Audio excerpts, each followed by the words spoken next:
Bonjour et bienvenue. Si tu aimes la 3D et que tu es intéressé par l'animation, alors tu as atterri au bon endroit. Ensemble, nous découvrirons comment créer une animation 3D en passant par les différentes étapes nécessaires. Sans plus attendre, commençons. Tout d'abord, pour commencer à créer notre animation, il faut qu'on installe un logiciel. Dans notre cas, ça va être Blender. Un logiciel qui est gratuit, mais utile et puissant. Dans la description, je vous ai mis le lien vers le site de Blender pour pouvoir installer le logiciel. Une fois que vous aurez cliqué sur le lien, ça va vous ouvrir cette page.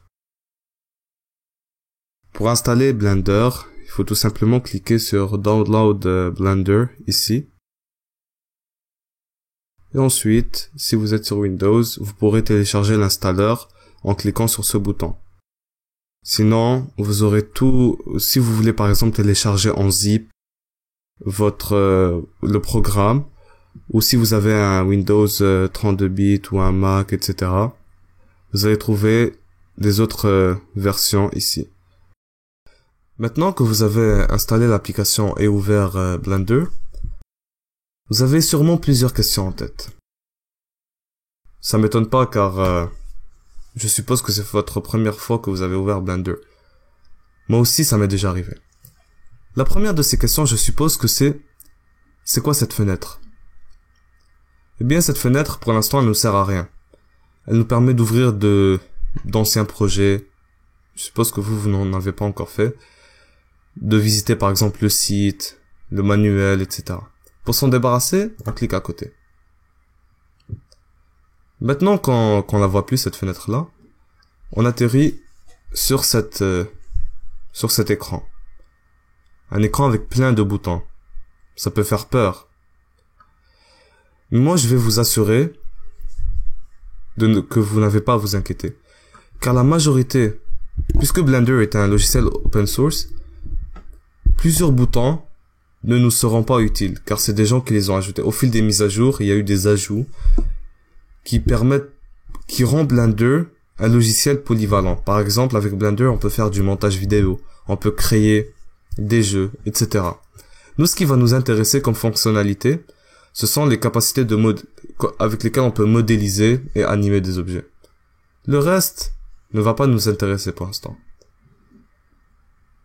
Pour vous aider à vous repérer dans cette page, je vais vous expliquer à quoi servent les différentes parties de l'écran. Tout d'abord, je vous invite à vous débarrasser de ce tableau-là, car il ne nous sert à rien, en cliquant sur T. Désolé, juste activer ça pour que vous puissiez voir les touches que j'appuie. Le tableau dont on vient de se débarrasser, pour l'instant, on ne s'en sert pas. On va le voir plus tard. Cette vue-là où on voit un cube, ça, ce qu'on peut supposer être une caméra, et cette boule, ça c'est la vue 3D. C'est là où la majeure partie du travail va se faire. C'est là où on va modéliser, on va mettre en place la scène, etc. Juste à droite, il y a les préférences. Là, ce sont les aspects plus techniques. On va dire, vous voulez ajouter quelque chose à un objet sans nécessairement le modifier, ça va se faire là, avec les modifiers qu'on va voir plus tard.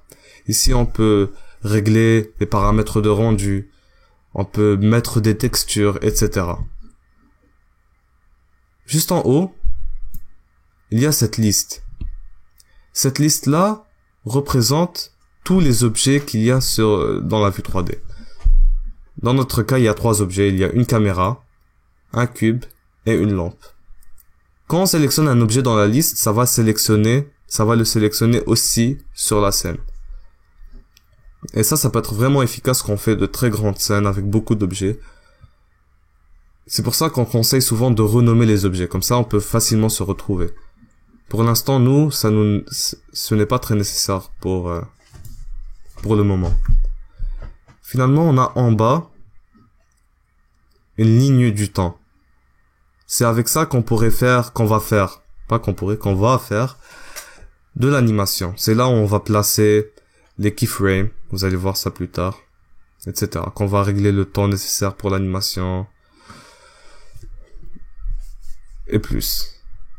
En haut, vous avez plusieurs menus, dont celui-là, File, qui permet de télécharger, de sauvegarder son projet, etc. Le reste, je pense pas que vous avez vraiment, pour l'instant, il ne nous est pas vraiment utile. Si par exemple vous voulez rouvrir le splash screen d'avant, vous pouvez venir sur Help et Splash Screen. Mais bon. Tant qu'on y est, je vous invite à aller dans le bouton File, puis descendre jusqu'à User Preferences. Cliquez là-dessus. Je remarque que vous voyez pas c'est quoi. Désolé, attendez. Je vais juste régler le problème. Voilà. Désolé. Bon. Je vous invite à aller sur les paramètres d'utilisateur, puis sur Input ici. Si vous ne l'avez pas encore remarqué, à la base, on sélectionne les objets sur Blender avec le clic droit de la souris. Et vous allez voir que c'est cette touche-là qui serait sélectionnée de base. Regardez, si je sauvegarde, si je clique sur mon bouton gauche, le bouton gauche de ma souris, ça va juste déplacer ce curseur bizarre. Mais si je clique sur le bouton droit, ça me permet de sélectionner les objets. C'est pas vraiment efficace car on a l'habitude, avec les autres programmes, de sélectionner avec le bouton gauche. Donc, vous pouvez cliquer sur ce left ici, puis sauvegarder vos préférences pour que ça vous facilite l'expérience d'utilisation. Maintenant qu'on a vu un peu qu'est-ce qui compose l'écran devant nous, il faut voir comment se déplacer dans cet univers, cette vue 3D là, dans laquelle on va passer beaucoup de temps. Tout d'abord, le zoom. Pour zoomer et dézoomer, c'est en roulant la molette. Malheureusement, pour Blender, quand vous utilisez Blender, il serait efficace d'avoir une souris. Si vous avez un laptop, je vous conseille de vous acheter une souris. Ça va beaucoup faciliter la tâche. Il y a cette fonctionnalité-là qui vous permet d'émuler le troisième bouton de la souris, mais je l'ai jamais utilisé, donc je peux pas vous en parler plus. Bon, pour zoomer, c'est avec la molette. Vous pouvez, si vous cliquez sur la molette et que vous glissez votre souris, ça vous permet d'effectuer des rotations autour d'un point fixe. Finalement, pour vous déplacer, c'est en cliquant sur Shift, puis la molette, et en faisant glisser votre souris, ça vous permet de vous déplacer dans la scène. Par exemple, si je veux aller voir la caméra là-bas, je zoome, je monte, je zoome, je monte. Je peux effectuer une rotation, dézoomer, etc. Je vais aller voir la lampe. Je peux faire ça. Le cube, même chose. Mais bon. C'est bien de prendre l'habitude de se déplacer dans la vue 3D, mais on est d'accord que des fois ça peut gaspiller beaucoup de temps. Donc il y a un raccourci clavier qui nous permet de nous déplacer entre les objets, de mettre le focus sur un objet.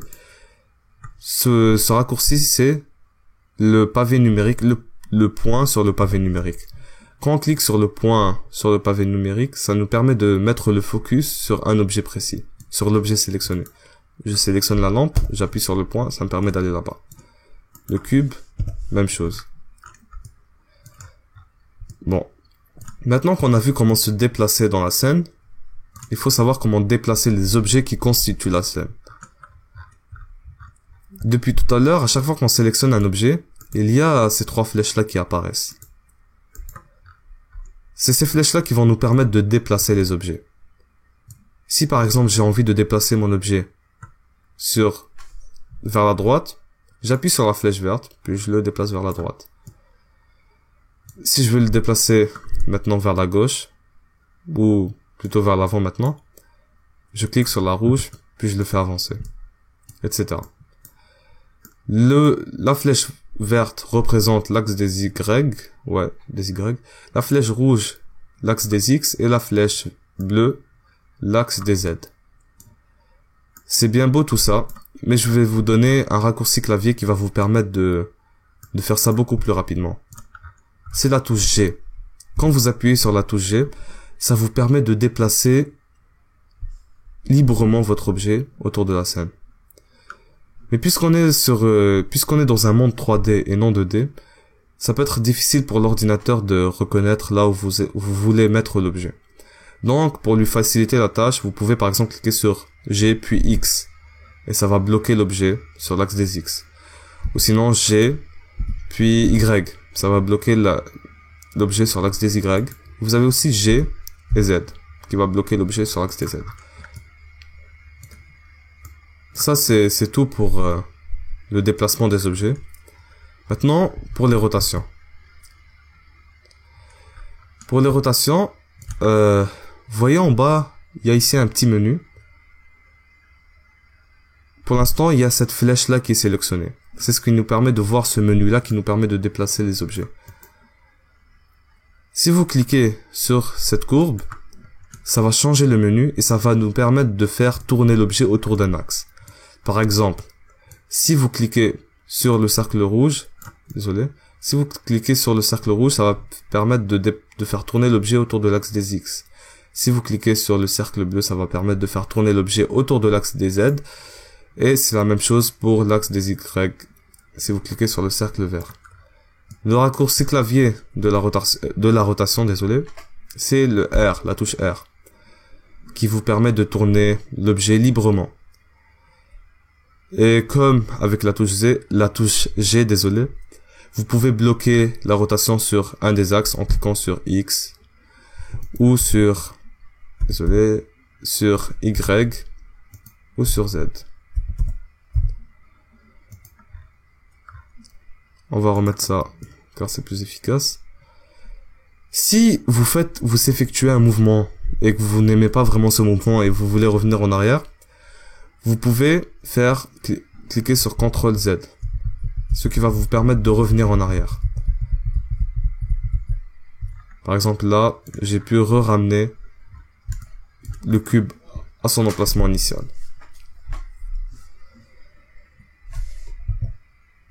Ce que je suis en train de faire en ce moment, c'est changer les vues. Dans Blender, on peut travailler dans cette vue-là, genre dans une vue personnalisée où vous placez votre vue, puis là vous vous mettez à travailler, etc. En tout cas. Mais vous pouvez vous faciliter la tâche en cliquant, en mettant sur l'écran une vue qui est déjà prédéterminée. Par exemple, en cliquant sur le bouton 1 du pavé numérique, ça vous permet de vous mettre sur une vue de face. Si vous cliquez sur le 3, ça va être la vue de côté qui va apparaître. Et si vous cliquez sur le 7, ça va être une vue de haut. Le pavé numérique, la touche 9 du pavé numérique vous permet d'inverser. Si par exemple vous touchez sur 1, vous cliquez sur 1 puis 9, ça vous permet de voir la vue arrière. 3 puis 9, le côté gauche. 7 puis 9, le côté bas. Bon, ça c'est juste pour votre information, car ça va beaucoup nous être utile dans les vidéos à venir. Finalement, je vais vous montrer une dernière fonctionnalité, c'est le S. Quand vous appuyez sur S, le Scale, ça vous permet d'agrandir ou de rétrécir votre objet. Bien sûr, il y a les mêmes boutons qui s'appliquent comme pour le R et le G. Si vous cliquez sur S puis sur Z, ça vous permet d'agrandir l'objet sur l'axe des Z, Si vous cliquez sur S puis sur Y, ça va être l'axe des Y. Et si vous cliquez sur S puis X, c'est l'axe des X. En résumé, si nous résumons tout ce qu'on a vu aujourd'hui, la molette permet de zoomer.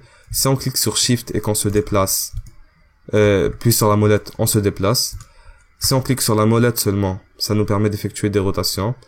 On sélectionne après ce qu'on a modifié dans les préférences avec le clic gauche de la souris. On peut changer de vue avec les touches du pavé numérique. Si on veut mettre le focus sur un objet, on clique sur le point. On peut mouvoir l'objet avec les flèches ou avec la touche G. Et si on veut, on peut bloquer l'objet sur un axe en cliquant sur la touche qui correspond au nom de l'axe. On peut effectuer une rotation de l'objet en cliquant sur R ou en changeant ici le menu de déplacement. Et on peut agrandir l'objet avec la touche S. Voilà. Merci beaucoup pour votre écoute et on se retrouve une prochaine fois pour continuer notre apprentissage commun.